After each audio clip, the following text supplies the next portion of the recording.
it's Brian's story time. Today we are reading Curious George Plays Soccer, written by Monica Perez.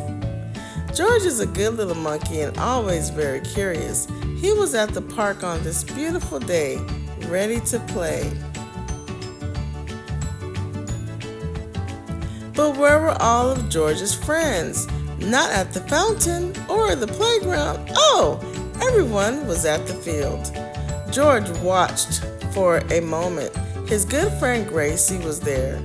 The children were playing a game with the ball and a big net. George wanted to play too. As soon as the ball passed near him, George ran after it. He ducked under a player's leg and grabbed the ball. Then he threw it into the nearby net. It made it in. George jumped in excitement, but no one else was excited. George, Gracie said, shaking her head, soccer has rules. The most important one is that you can't touch the ball with your hands if you're not the goalie. George watched the rest of the game from a bench.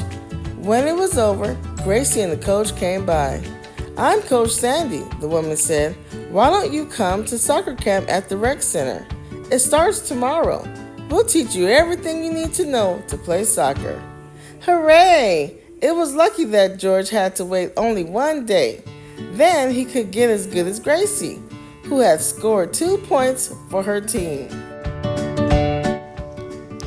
The man with the yellow hat dropped George off at the rec center the next morning with his own soccer ball and a water bottle. George waved to Gracie, who was lining up with the older players. George was ready to play, and this time he knew to kick the ball instead of throw.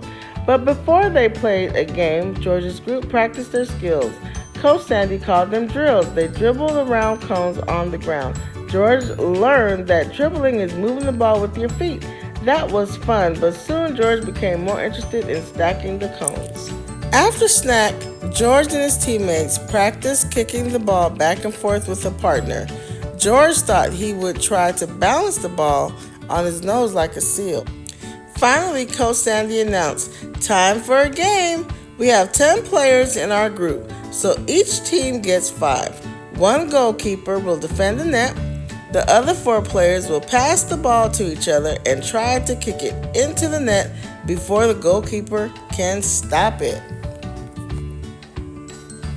Coach Sandy handed out the peonies to George's team. He put one on. George wanted to be goalie so he could touch the ball with his hands, but Mia played the goalie this time. George was a striker. George tried to make shots into the goal, but he wasn't very good at it. He kept kicking the ball too hard and too far. Every time this happened, the other team got to throw the ball back in. It's okay, just try again, said the coach. Whew, what a day. Every part of George was tired. He waved goodbye to his friend Gracie. He hoped he'd get better at soccer soon. On Tuesday, it was George's turn to be a defender. His job was to keep the other team from getting the ball too close to the net. Remember, George, Coach Sandy said, keep your eye on the ball. George knew he had to keep his eye on the ball, but it wasn't long before he got distracted by the butterflies. Every day, George learned a little more about soccer. He tried very hard to be a team player, but sometimes little monkeys forget. Like the time he forgot he was supposed to deliver the peonies to the next field and tried them all on instead. Or the time he gathered some friends so they could launch their balls down the playground slide when they were supposed to be heading back to the field.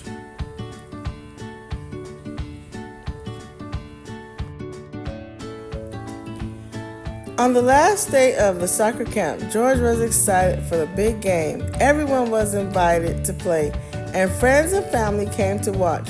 George waved happily to the man with the yellow hat. George was on the blue team.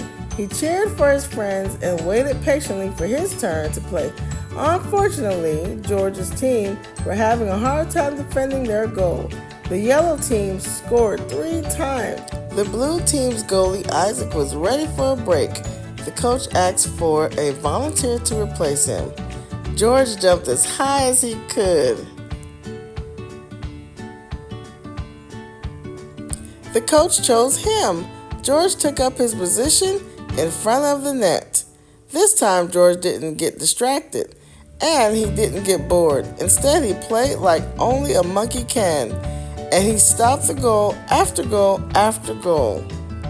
The final score was close. The yellow team won 3-2, but George was the blue team's hero of the day. He had stopped 4 goals.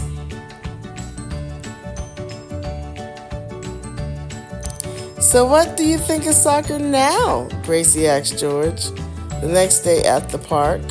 George smiled and dribbled circles around her. Gracie laughed and said, "Now that's talking with your feet."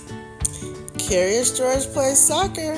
Thank you for watching, and make sure you like, subscribe, and share. Bye for now.